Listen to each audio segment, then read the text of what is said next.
Sir, social media आणि कलाकार म्हणजे आज कलाकाराचं मूल्यमापन हे अभिनयापेक्षा फॉलोअर्स, रील्स, रीच यावर जास्त होतंय. असं काही वाटतंय का तुम्हाला ते? ते व्हायला लागलेलं आहे अनफॉर्च्युनेटली आणि ती चांगली गोष्ट नाहीये. बरोबर. म्हणजे माझं तुम्ही स्टेटस बघाल ना, तर ते त्याच्यावर लिहिलेलंच आहे मी. हं. Instagramचं माझं स्टेटस बघा. अच्छा. त्याच्यावर कळेल तुम्हाला. युअर टॅलेंट म्हणजे social media is not a major for your talent. हो, हो. तुमचं टॅलेंट तुम्ही खूप वेगळं असू शकतं. खूप जास्ती असू शकतं, खूप कमी असू शकतं. बोथ आहे. पण सोशल मीडियावर तुम्ही किती दिसताय याच्यावर तुमचं टॅलेंट अवलंबून नाही.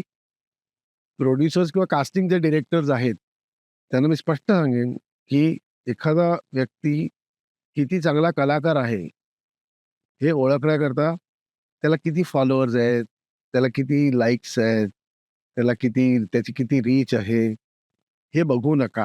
हो, हो, हो.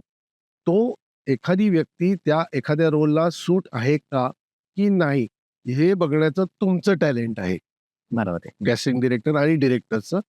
ते त्यांनी अंमलात आणावं. एवढीच माझी इच्छा आहे. नक्कीच. सोशल मीडिया कलाकारांना संधी देतोय, की त्याच्यावर सतत एक दबाव निर्माण करतोय, असं काही वाटतं का कधी? आता हे रीच जे 90% लोकं जे आहेत ते रीच आणि लाइक्स आणि फॉलोअर्स. फॉलोअर्सच्या मागे पडलेली आहेत. त्याच्यामुळे त्यांना सतत प्रेशर असतंच ना हो. हो, हो. ह्या गोष्टी प्रेशर निर्माण करतात ना, की नाही, नाही मला जर 2,00,000 फॉलोअर्स नाही मिळाले तर माझं काम जाईल. नाही, नाही माझं सतत भीती, सतत काय म्हणजे कशाला आणि ते टेन्शन का घ्यावं? बरोबर. तुम्ही तुमचं टॅलेंट जोपासा ना. जितकं तुम्ही टॅलेंटला तुम्ही खतपाणी घालाल, जितकं तुम्ही टॅलेंट करता तुम्ही काय करताय? ते तुमच्या टॅलेंटची लेव्हल वाढवण्याकरता तुम्ही काय करताय? तुम्ही वर्ल्ड सिनेमा किती बघताय? तुम्ही एखादी गोष्ट आत्मसात करण्याकरता तुम्ही काय करताय?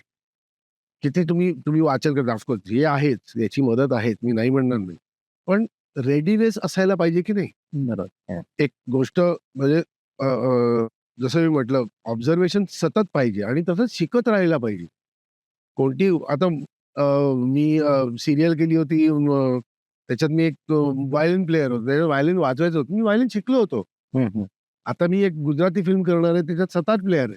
अच्छा. क्या बात है! तर सतारीचं म्हणजे बेसिक. ॲटलीस्ट तेवढं बेसिक तरी माहिती पाहिजे ना बाबा काय. नाहीतर गिटारसारखी सतार नसते वाजवायची. हो. त्याला एक बैठकीची पद्धत आहे. त्याला ती भोपळा तिकडे ठेवायचा असतो साईडला आणि मग तो अशी वाजवायची असते. तुम्ही मॅक्सिमम थोडीशी अशी घेऊ शकता. तर ती हे माहितीच करून घेतलं नाही हो. किंवा तर आणि प्रेशर असायला असतंच ना सतत गोष्टींचं. हो. तर प्रेशर न घेता तुमचं टॅलेंट कसं तुम्ही वाढवू शकता, याकडे लक्ष द्या. आणि सर आता विजिबल असणं किंवा रिलेव्हंट असणं यातला खरा फरक आजचा कलाकार समजून घेतोय. आधी आपण व्हिजिबल काय आणि रिलेव्हंट काय हे तुमच्या लोकांना समजावी. व्हिजिबल म्हणजे सतत दिसणं. अच्छा. आणि रेलेव्हंट म्हणजे आजच्या काळात तुम्ही जे परफॉर्मन्सेस करताय, हं. ते समजून तुम्ही आहेत. आता बघा मी जवळ-जवळ आता 50 वर्ष झाली मला परफॉर्मन्स मी ऑडियन्सच्या बदलत गेलेली टेस्ट पण समजलेली आहे मला. बरेच तुम्ही आधी अनुभव चित्रपट. नाटक पण म्हणजे थिएटर पण केलेलं आहे. नाटकाचे प्रयोग पण केले आहेत स्टेजवरती.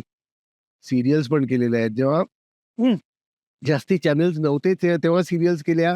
जेव्हा चॅनल्स भरपूर झाले तेव्हाही सीरियल्स केल्या टीव्हीवरती. त्याच काळात म्हणजे त्याचबरोबर मी फिल्म्स पण करत होतो. तर फिल्म्सचा एक वेगळा ऑडियन्स होता तेव्हा. सिंगल स्क्रीन थिएटर्स होते. नंतर आलेले मल्टिप्लेक्स थिएटर्स, त्या काळात पण फिल्म्स केलेल्या आहेत. आणि आता हे जे छोटं झालेलं आहे स्क्रीन, ओ-टी-टीवरती आलं सर. तेव्हा पण मी प्रोजेक्ट्स, वेब सीरीज करतो आहे. ॲड फिल्म्स केलेल्या आहेत भरपूर.